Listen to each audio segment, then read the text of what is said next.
Assalamualaikum warahmatullahi wabarakatuh. Teman-teman sekalian yang sedang belajar atau tertarik mendiskusikan cross culture understanding, pada kesempatan ini saya akan memaparkan atau mempresentasikan salah satu subtopik yang ada dalam cross culture understanding yang saya tulis dalam bentuk pertanyaan, yaitu does higher education have culture? Jadi kalau kita bicara culture atau budaya, kita akan berpikir tentang budaya yang dimiliki oleh sebuah komunitas. Komunitas itu biasanya berupa etnis atau suku bangsa atau sebuah komunitas tertentu.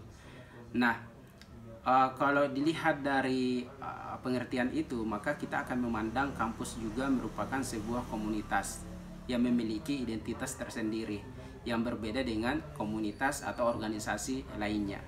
Jadi dari pertanyaan tadi mungkin kita bisa berpikir bahwa yes, of course, higher education culture, karena higher education yang bisa dalam bentuk perguruan tinggi, universitas, itu merupakan sebuah organisasi atau komunitas yang memiliki identitas tersendiri yang pasti berbeda dengan komunitas yang lainnya. Nah, saya ingin memulai pemaparan ini dengan sebuah resume dari artikel yang ditulis oleh Simplicio tahun 2012. Beliau mengatakan bahwa each university has a unique and cherished culture. Jadi di sini, di artikel ini, penulis sudah memaparkan bahwa setiap universitas itu memiliki budaya yang unik. Unik artinya tidak dimiliki oleh kampus lain atau universitas lain. Nah, ini merupakan ciri khas. Kalau kita memang perhatikan kampus di sekitar kita atau yang pernah kita kunjungi misalnya, kita akan melihat ada ciri khas yang membedakan dengan kampus yang lainnya, walaupun tentu saja akan ada juga persamaan. Nanti kita bahas lebih lanjut tentang persamaan dan perbedaan itu. Nah, this culture is born from the institution history and insteeped in tradition. Jadi maksudnya adalah budaya sebuah universitas atau sekolah tinggi itu tidak disusun secara singkat, tapi memang itu dilahirkan oleh pendirinya dan kemudian berjalan seiring dengan sejarah institusi tersebut yang dilalui atau dikelola oleh orang-orang atau staf, siswa atau siapa saja aktor-aktor yang terlibat dalam institusi tersebut. Pada akhirnya orang-orang ini dalam sejarahnya membuat sebuah tradisi, dan kembali lagi tradisi itu yang mungkin tidak dimiliki oleh kampus yang lain. Nah, this tradition is then reinforced the history and works to incorporate newcomers into the culture by instilling defined culture values. Jadi setiap pendatang baru, dalam hal ini bisa jadi staf baru, bisa jadi mahasiswa baru, bisa jadi orang tua baru, orang tua dari mahasiswa itu kemudian akan berkaitan dengan culture ini, dengan culture yang dimiliki oleh kampus itu, dan dia akan ikut memahami atau ikut merasakan dari nilai-nilai yang ada dalam budaya institusi. A university's culture, tradition, and values are not only important, they are vital to the well-being of the institution because they provide stability and continuity. Jadi, berbicara mengenai culture, kita tidak bisa pandang sebelah mata, karena culture itu bukan hanya sebagai penanda atau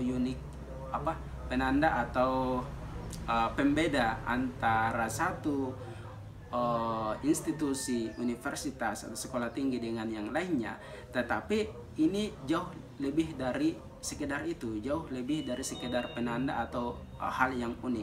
Ini merupakan unsur yang mempengaruhi stabilitas dan keberlanjutan dari universitas itu sendiri. Bayangkan ketika sebuah universitas tidak memiliki identitas khusus yang dimiliki. Identitas itu bisa jadi apa yang dia fokusi, apa yang dia mau kembangkan. Bisa jadi dia akan kehilangan bisa dibilang popularitas atau bisa kepercayaan dari orang-orang sekitar. Bisa jadi sebuah kampus yang tidak memiliki fokus akan kehilangan ketertarikan dari orang-orang atau calon mahasiswa yang ingin memasuki universitas. Jadi kembali lagi, culture di tingkat kampus itu, di level kampus itu bukan hanya tentang hal yang unik, hal yang tentang sejarah, tetapi ini juga tentang stabilitas dan kontinuitas dari institusi tersebut. Nah, beberapa artikel berbicara tentang culture in higher education. Saya temukan mereka umumnya membagi culture ini dalam dua macam. Misalnya yang di dalam artikel yang ditulis oleh Masin tahun 1996 dikatakan bahwa the concept of culture in higher education can be divided in two parts, namely organizational culture and disciplinary culture. Nah, organizational culture in higher education meliputi environment, mission, socialization, information, strategy, and leadership. Meanwhile, disciplinary culture is more academics, identifying themselves with their individual discipline-based careers. Jadi ketika kita berbicara tentang budaya universitas akan selalu terdapat dua macam, yaitu budaya organisasi dan budaya disiplin ilmunya. Budaya organisasi tentunya mencakup lingkungannya, visi dan misi dari kampus tersebut, terus bagaimana pengelolaan informasi, strategi dan kepemimpinan. Jadi juga berkaitan dengan manajemen dari kampus tersebut. Sedangkan disciplinary culture ini dalam tulisan yang lain bahwa dikatakan justru ini tidak kalah jauh pentingnya dengan organizational culture. Bahkan ada tulisan yang lain yang mengatakan bahwa ketika kita bicara university culture, maka kita akan fokus kepada yang ke bagian dua ini. Kenapa? Di sini mencakup dari more academics. Jadi bagaimana budaya academics yang mencakup bagaimana research dilakukan, bagaimana kreativitas atau aktivitas mahasiswa yang berkaitan dengan dunia akademik dan sebagainya. Nah, dalam artikel yang lain yang ditulis oleh Shen and Tian tahun 2012, higher education culture ini ditulis dalam istilah campus culture, jadi budaya kampus. Nah, campus culture consists of material culture, institutional culture, and spiritual culture, and also academic culture. Jadi material culture adalah mencakup environment and facility of university. Kita akan melihat bagaimana lingkungan sebuah kampus, bagaimana fasilitas dari kampus yang digunakan oleh mahasiswa atau staf. Jadi kita bisa lihat bagaimana bentuk, kita ambil contoh bentuk bangunan dari Universitas Negeri Makassar yang terkenal dengan menara pinisinya. Ketika kita melihat kampus yang lain, kampus UI misalnya, maka kita lihat bangunan yang unik juga, dan saya kira itu memiliki makna atau simbol kenapa bangunan tersebut atau bentuk bangunan tersebut itu dipilih. Ketika kita misalnya beralih ke negara lain, misalnya ke Australia misalnya, kita akan lihat bentuk bangunan yang atau material bangunan itu yang berbeda dengan kampus yang ada di Indonesia, atau bentuk bangunan kampus yang ada di Timur Tengah akan beda lagi. Jadi itu yang dimaksud dengan environment. Fasilitasnya pun akan berbeda. Itu tergantung dari fokus dari kampus tersebut. Fasilitas dibuat karena dia fokus, tergantung dari fokusnya. Misalnya sebuah kampus yang fokus dalam pengembangan IT, maka dia akan memperbanyak fasilitas di bidang IT, komputer, jaringan, dan sebagainya. Nah, institutional culture, the system share in common and distinctive system, refers to rule and regulation system. Nah, mungkin ini yang disebut tadi oleh Mansin, yaitu organizational culture. Jadi sama. Jadi ini berkaitan dengan sistemnya, bagaimana manajemen kampus itu dilaksanakan. Spiritual culture yaitu berkaitan dengan orangnya. How campus person take part in cultural activities and what result are achieved, thus reflecting the ideology, values, psychological quality, and aesthetic consciousness. Jadi bagaimana orang-orang atau person dalam kampus ini terlibat dalam aktivitas yang mencerminkan tradisi atau culture yang dimiliki oleh kampus tersebut. Nah, di awal tadi sempat disinggung academic culture. Jadi academic culture yaitu bagian dari campus culture. Jadi ini lebih spesifik lagi.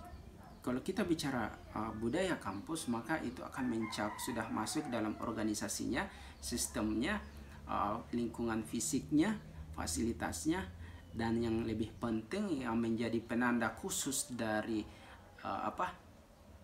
entitas kampus ini adalah akademiknya. Academic culture is actually the external manifest of the common values, spirit, behavior norms, and people on campus who are pursuing and developing their study and research. Jadi kata kuncinya di sini adalah study and research. Kenapa sampai ada istilah academic culture? Karena dia akan berkaitan langsung atau khusus berkaitan dengan study and research di kampus tersebut. This kind of culture can be embodied in the rules and regulation, behavior patterns, and the material facilities. Jadi kembali lagi, walaupun dia punya definisi tersendiri tentang academic culture ini, tentang culture, itu juga akan berkaitan dengan material culture and institutional culture and also spiritual culture. Jadi dia punya part tersendiri tapi sangat berkaitan dengan yang tadi. Kenapa? Ini yang membuat sampai regulation dibuat, aturan dibuat, sampai nilai-nilai budaya kampus itu ditetapkan, dan sampai fasilitas itu dibuat. Jadi dia punya bagian tersendiri tapi sangat berkaitan dengan ketiga aspek budaya tadi. Jadi it mainly consists of academic outlooks, academic spirits, academic ethics, and academic environment. Jadi bagaimana academic ethics, misalnya bagaimana etika akademik itu dibuat atau dipatuhi dalam kampus. Nah, nanti kita ambil salah satu kampus, kemudian kita bicara tentang penerapan dari academic culture ini. Nah, di awal tadi saya memaparkan tentang betapa pentingnya culture di level universitas ini untuk stabilitas dan kontinuitas. Kenapa bisa demikian? Sebab culture in this level affects student life, administration, and curriculum. Jadi budaya itu akan mempengaruhi bagaimana interaksi mahasiswanya, bagaimana administrasi dibuat, sedangkan bagaimana kurikulum dibuat dan dijalankan. Kita ambil contoh misalnya student life. Students are socialized through their perception of the institution norms, including peer norms, and their habitual participation in routine practice and communal events. Jadi mahasiswa akan berinteraksi dengan mahasiswa yang lain itu dengan melihat bagaimana persepsinya terhadap norma yang ada di institusi tersebut. Kalau misalnya kita ambil contoh sebuah kampus misalnya yang ketat memisahkan antara mahasiswa dan mahasiswi, atau pergaulannya misalnya interaksinya dibatasi karena itu yang dipahami sebagai norma yang berlaku di kampus tersebut. Mungkin saja kampusnya Islami, berbasis Islam, berideologi Islam. Otomatis interaksi antara mahasiswa dan mahasiswi itu tidak akan sama atau akan berbeda dengan interaksi yang ada misalnya di kampus yang tidak menganut sistem itu, yang menganggap mahasiswi dan mahasiswa itu setara, bukan hanya dalam maksudnya akses terhadap pendidikan, tetapi juga bagaimana berinteraksi. Misalnya di kampus saya kemarin kita main bola, klub sepak bola. Kalau di Indonesia UKM lah, unit kegiatan mahasiswa. Nah, di kampus saya di Adelaide University saya masuk dalam saya gabung dalam aktivitas sepak bola, klub sepak bola. Nah, di situ akan ada sudah ada mahasiswa, mahasiswi itu tidak dibedakan. Jadi main dalam klub dicampuran segala macam.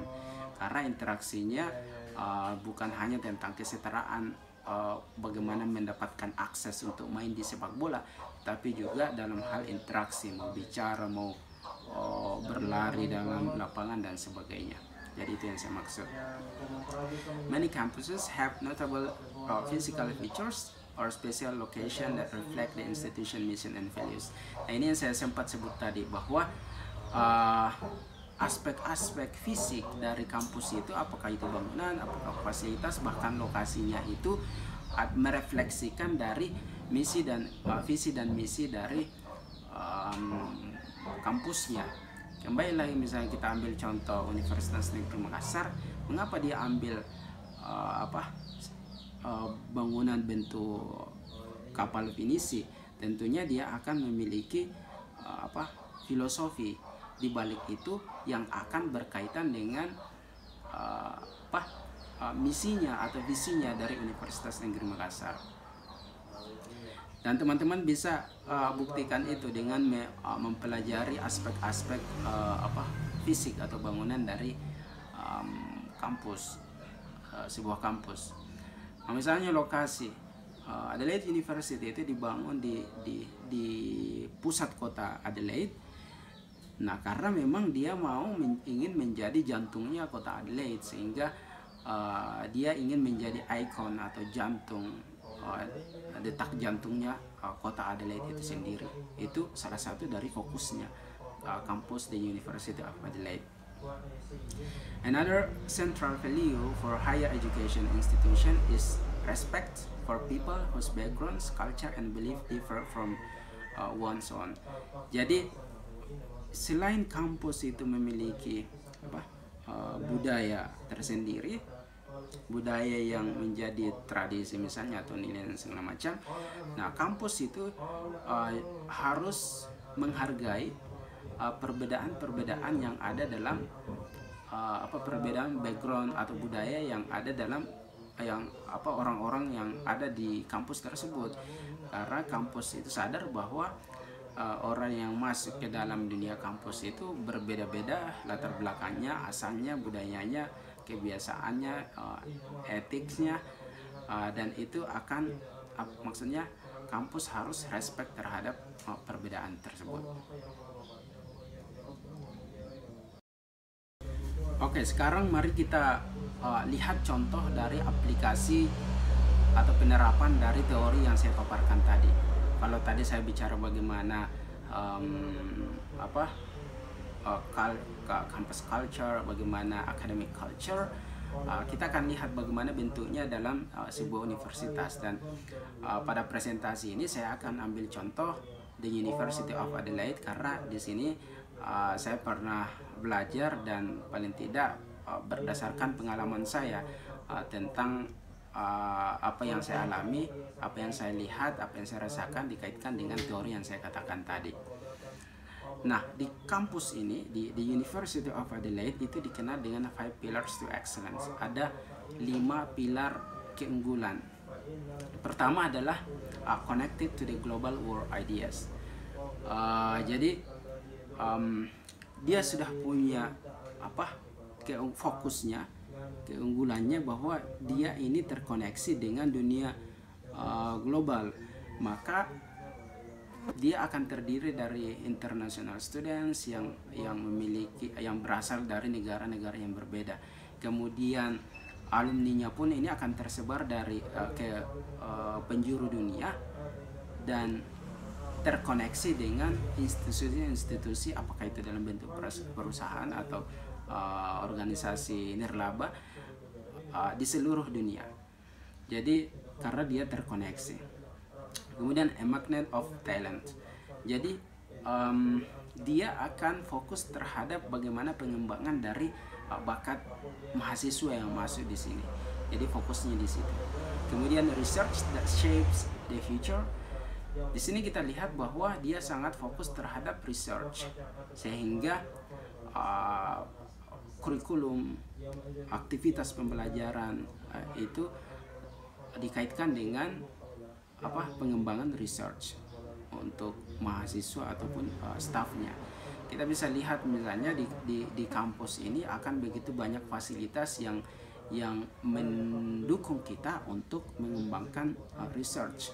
Misalnya kampus memfasilitasi dengan software yang secara gratis, apakah itu SPSS, EndNote, NVivo untuk penelitian kualitatif, atau didukung oleh akses referensi perpustakaan, baik perpustakaan di dunia maya atau online ataupun di dunia nyata atau offline. Itu bukunya sangat banyak dan masih banyak lagi. Itu akan sering kita temukan pelatihan-pelatihan gratis yang diumumkan kepada mahasiswa untuk mengembangkan kegiatan risetnya. Bahkan ada bantuan tersendiri, bantuan kepada mahasiswa sebagai tempat konsultasi untuk meningkatkan kemampuan menulis secara akademik. Jadi itu contohnya. Terus yang keempat, 21st century education for a growing community of learners. Jadi aktivitas pembelajaran itu betul-betul diperhatikan di sini. Itu akan selalu ada evaluasi. Misalnya saking fokusnya ke sini, evaluasi itu selalu dilakukan oleh mahasiswa. Jadi setiap dosen yang habis mengajar di akhir semester akan dievaluasi oleh mahasiswa demi pengembangan dari aktivitas pembelajaran itu. Dan yang terakhir adalah the beating heart of Adelaide. Ini yang saya sebut tadi, dia fokus sebagai detak jantung dari Adelaide. Kita memang bisa lihat bagaimana dia di lokasinya kampus ini berada di jantung kota Adelaide. Kemudian bagaimana bangunan-bangunannya, bagaimana lingkungannya di situ. Itu kita akan lihat bahwa ini adalah ciri khasnya dari kota Adelaide. Jadi 5 ini menjadi pilar of excellence, dan ini dibanggakan, ini dipegang teguh oleh para stafnya. Ini yang mendrive dia, ini menjadi fokusnya untuk dalam beraktivitas dan mengembangkan dirinya. Nah, setiap kampus juga bisa memiliki hal-hal yang lain seperti itu. Misalnya ada yang punya visi bagaimana di tahun 2030 misalnya dia akan menjadi kampus apa dan segala macam. Nah, ini adalah contoh misalnya bagaimana kampus ini fokus terhadap partnership, yaitu bagaimana memiliki partnership dengan pihak industri, dengan komunitas, dengan peneliti, dan bahkan secara global. dia akan fokus di situ, maka dia akan mengerahkan seluruh aktivitas atau upayanya untuk memperbaiki atau mengembangkan dari leadership tadi ini. Nah, kita lihat contoh yang lain sebagai mengapa dia bisa, karena fokusnya tadi saya bilang di 5 pillars to excellence, karena fokusnya adalah menjadi a 21st century education for a growing community of learners, maka dia akan membuat aturan, dia akan membuat kebijakan dan sebagainya untuk mendukung pilar-pilar tersebut, seperti dengan menjalin kerjasama dengan industri, community dan sebagainya. Dan ini kita bisa lihat rasio antara staff dengan student itu 21:1, artinya satu dosen dengan kualifikasinya yang sangat bagus itu mengajar 21 mahasiswa. Kita bisa bandingkan mungkin di tempat kita bagaimana satu dosen mengajar berapa mahasiswa, atau di sekolah satu guru mengajar berapa siswa. Itu sangat berpengaruh, karena rasio ini, ketika rasionya tidak bagus atau tidak seimbang, maka otomatis ini akan bertolak belakang dengan fokusnya tadi menjadi membuat aktivitas pembelajaran yang sangat bagus di era 21st century. Nah, kita lihat kebijakan yang lain, misalnya karena fokus terhadap research di poin nomor 3 tadi, fokus terhadap pengembangan research, maka otomatis dia akan membuat aturan yang bagaimana supaya research ini berjalan dengan baik. Aturan banyak, bisa jadi contohnya misalnya plagiasi itu sangat menjadi concern di kampus ini. Plagiat itu akan mendapatkan, apapun bentuk plagiatnya itu akan mendapatkan penalti atau hukuman, tergantung tingkat pelanggarannya. Kalau misalnya ada yang sekian persen dari nyontek misalnya, itu sudah pakai software, itu akan misalnya dikurangi nilainya, atau misalnya disuruh membuat ulang tugasnya. Yang paling berat adalah bagaimana itu di sidang, bagaimana dikeluarkan dari kampus, itu yang paling berat. Tentunya itu ada aturan-aturan yang jelas. Sedangkan aturan yang lain, misalnya ketika saya bikin tesis, saya butuh waktu 1 bulan hanya untuk mendapatkan izin. Kenapa? Karena itu mereka periksa ethics penelitian saya. Ethics itu mencakup bagaimana penelitian saya dilaksanakan, siapa yang menjadi subjeknya, apakah subjeknya ini tidak akan mendapatkan perlakuan yang tidak manusiawi misalnya. Itu sampai dipertimbangkan, sampai ketika sudah disetujui itu lebih 1 bulan baru disetujui, baru saya bisa melakukan penelitian. Dan itu juga akan didukung oleh fasilitas, oleh dukungan-dukungan yang lain, apakah bentuk funding atau bentuk software dan segala macam. Nah, mari kita lihat, misalnya mari kita bandingkan dengan beberapa kampus yang ada di Indonesia, misalnya dalam negeri. Tidak semua kampus, tapi kita akan menemukan kebiasaan dari mahasiswanya yang tidak mencerminkan dari academic culture. Jadi misalnya kita ambil contoh tawuran itu di beberapa kampus bukan hal yang insidental maksudnya ketika ada masalah kemudian tawuran dan selesai ketika itu juga diselesaikan. Tapi ada beberapa kampus yang seakan-akan tawuran itu sudah menjadi tradisi atau turun temurun. Kita bisa lihat misalnya antara 2 fakultas atau bahkan 3 fakultas itu akan tawuran dari tahun ke tahun, dan itu memang menjadi tradisi. Itu yang dilakukan oleh senior-seniornya, kemudian dilakukan sekarang, dan itu yang mungkin diajarkan oleh yang sekarang ke yang akan datang. Apakah itu budaya? Bagi saya itu adalah bagian dari budaya kampus yang ada di situ. Terlepas kita melihat itu adalah positif atau negatif, tapi itu adalah tradisi yang dilakukan oleh mahasiswanya. Jadi tidak semua kampus tentunya, tapi kita bisa melihat itu akan ada kampus yang memiliki kebiasaan seperti itu. Contoh yang lain misalnya tentang plagiasi. Kalau kita bicara plagiat itu adalah hal yang penting, hal yang mendasar dalam academic culture. Jadi plagiat begitu diharamkan dalam dunia akademik. Tapi ketika kita menelusuri beberapa kampus yang ada di Indonesia, plagiat itu bukan sesuatu yang penting, yang menjadi fokus utama. Walaupun disadari tidak boleh, tapi ketika kita mendapat mahasiswa bahkan profesornya mungkin melakukan plagiat, itu tidak diproses secara serius atau secara berat seperti yang dilakukan di kampus-kampus yang memiliki iklim akademik atau budaya akademik yang sangat bagus. Nah, kembali lagi, apakah itu termasuk budaya?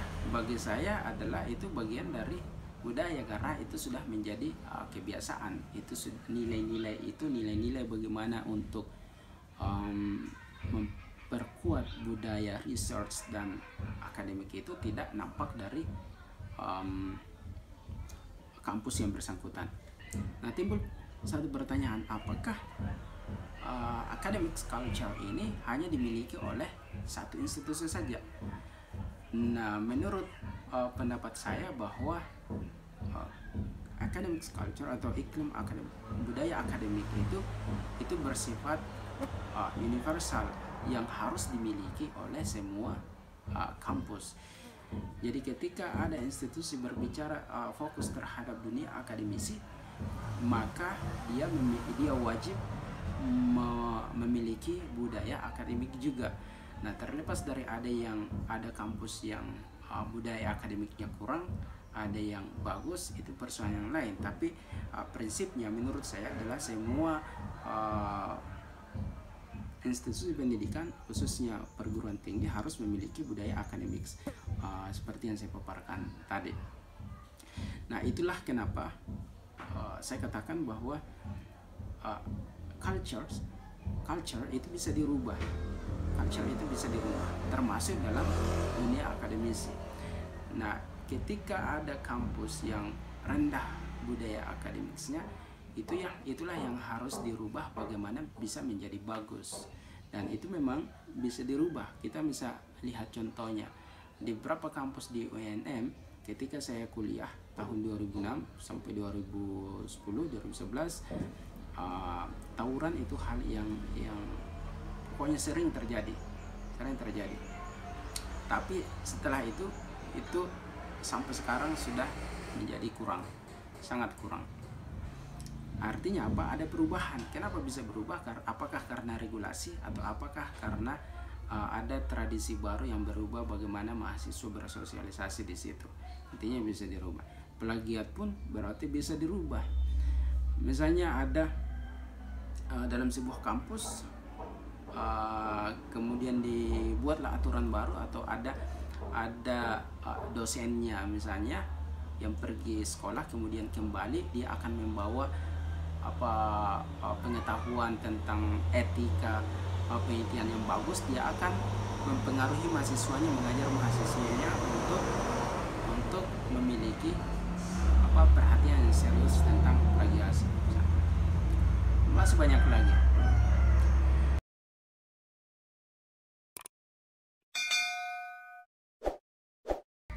Jadi demikianlah pemaparan saya tentang academic culture atau university culture.